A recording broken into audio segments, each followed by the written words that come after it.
ఇప్పుడు బేసికల్లీ మారుతి నగర్ సుబ్రహ్మణ్యం ఇవన్నీ ఆ రోల్ వెయిట్ వేరు. బట్ ఈ రోల్ అనేది బ్యాలెన్స్ చెప్తే మీ ఇమేజ్ కూడా డ్యామేజ్ అయ్యే అవకాశం ఉంది. రీసెంట్ కొన్ని మూవీస్ లో కూడా మనం మన హీరో కూడా చూసాం, తిరిగి ఎక్స్ప్లెనేషన్ ఇచ్చుకోవాల్సిన పరిస్థితి వచ్చింది. ఓకే, హీరో పేరు ఎందుకులేండి.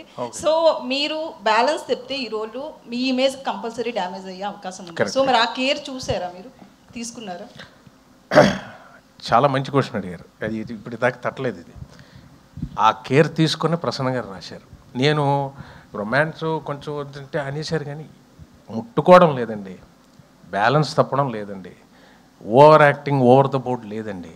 చాలా నార్మల్గా మిడిల్ క్లాస్ ఫాదర్ ఎలాగ వాడి సైడ్ నుంచి థింక్ చేసాడు ఈయన ఫ్యామిలీ ఫోటో నుంచి, అంతేగాని చాలా బ్యాలెన్స్డ్గా నేను చూశారు కూడా. ఎవ్వరూ కూడా వేలెత్తి చూపించడానికి నాకు తెలిసి ఒక 20% తీసిన 100కి 100 మనం సాటిస్ఫై చేయలేమని 8 out of 10 ఐ థింక్ అంత డిగ్నిఫైడ్గానే నా జోన్ నుంచి హ్యాండిల్ చేశారండి పాత్ర.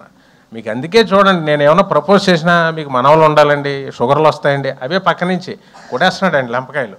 సో చాలా ఎక్కడ మన బ్యాలెన్స్ తప్పకుండా నేను హ్యాండిల్ చేశాడండి. ఒకటే ఏంటంటే 2-3 బిట్లు డ్యాన్స్ చేయించారు. అది కూడా నేనేదో పెర్ఫెక్షన్ ఇప్పుడు ఆయనలాగా మేము డ్యాన్స్ చేస్తామని కాదు. మా ప్రసన్న అన్నారు, మీరు అటెంప్ట్ చేస్తేనే క్యూట్నెస్, అడే పాత్ర డ్యాన్స్ చేస్తుంది అని చూస్తారు. మేము గొప్పగా డ్యాన్స్ చేసామని కాదు. సో బాగా చేసామండి. అది లేదు, డిగ్నిటీ దిగి ఎక్కడ లేదండి. వెరీ ఆర్గానిక్గా ఉంటుందండి ఈ సినిమాలో. కామెడీ కానీ ఎమోషన్ కానీ చాలా ఆర్గానిక్గా ఉంటుంది, వెకిలిగా ఉండదు అస్సలు.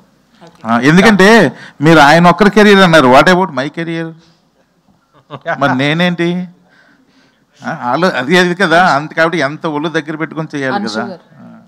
అయితే త్రినాథరావు గారు ఇప్పుడు టీజర్ లాంచ్ కి ట్రైలర్ లాంచ్ కి మధ్యలో త్రినాథరావు గారి బిహేవియర్ లో కానీ మెంటాలిటీలో కానీ ఏమైనా చేంజెస్ వచ్చాయని ఏమన్నా అనుకున్నారా, డిసైడ్ అయ్యారా? స్టేజ్ మీద మాట్లాడేటప్పుడు కావచ్చు ఇట్లా. నేను ఇంకా ఇక్కడికి రాలేదేంటా అని చూస్తున్నా.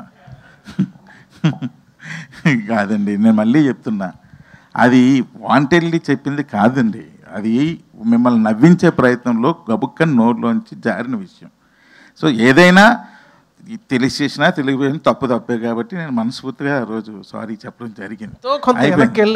ముడ్డికి వెళ్ళడం సారీ చూసారా, ఇది తీసుకుంటారు మళ్ళీ లెటరల్ కాకుండా. ఇప్పుడు ఎలగారికల్ తీసుకోకుండా లిటరల్లీ అది రాస్తారు.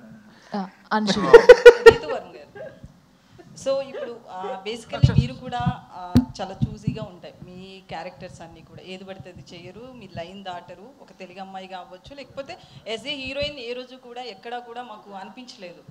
సో మీరు ఈ రోల్ ఎలా చేస్తున్నారు, ఎలా ఉంటుంది మీ క్యారెక్టర్ ఇందులో? అంటే as an actor I want to be doing wide variety of roles అండి, లేకపోతే ఒక స్టాగ్నెంట్ ఫీలింగ్ వచ్చేస్తుంది. My job is to try new things whether it works out or not. That is my only effort. And ఈ సినిమాలో ఒక కొత్త రితుని చూస్తారు అని ఒక నమ్మకం ఉంది. And I hope everybody likes my character. అయితే మేము కొత్త రీతిని చూడాలని ఈ సినిమాలో హీరోయిన్గా పెట్టుకోలేదు అమ్మాయిని. అమ్మాయిలో ఉన్న ఆ పాత రీతిని చూసే హీరోయిన్గా పెట్టుకోవడం. ఎందుకంటే ఆ బాడీ లాంగ్వేజ్, యారిగెన్స్, ఏమంటారు, దేన్నైనా ఎదుర్కొనే ఒక క్యారెక్టరు, అవన్నీ చూసే అరే ఈ క్యారెక్టర్కి రీతు అయితే కరెక్ట్ అని చెప్పి ఒరిజినల్గా. అంటే రీతు గారు ఎప్పుడు నుంచి సినిమా చూపిస్తామని ఉంటే నాకు పరిచయం. వాళ్ళ అమ్మగారు వాళ్ళ నాన్నగారు అందరూ బాగా ఫ్యామిలీ ఫ్రెండ్సే. ఎప్పుడు మా సినిమాలో కాకుండా మామూలుగా కూడా చూస్తుంటే కదా, చాలా strong women, she is very strong. So అవన్నీ చూసే అరే ఈ క్యారెక్టర్కి ఎంత స్ట్రాంగ్ అమ్మాయి కావాలి అని చెప్పి ఆమెను పెట్టుకున్నాం. ఇప్పుడు అది లేదు, కొత్త రీతు అంటే నాకు భయం వేస్తుంది. సందీప్, హాయ్ అంశు గారు.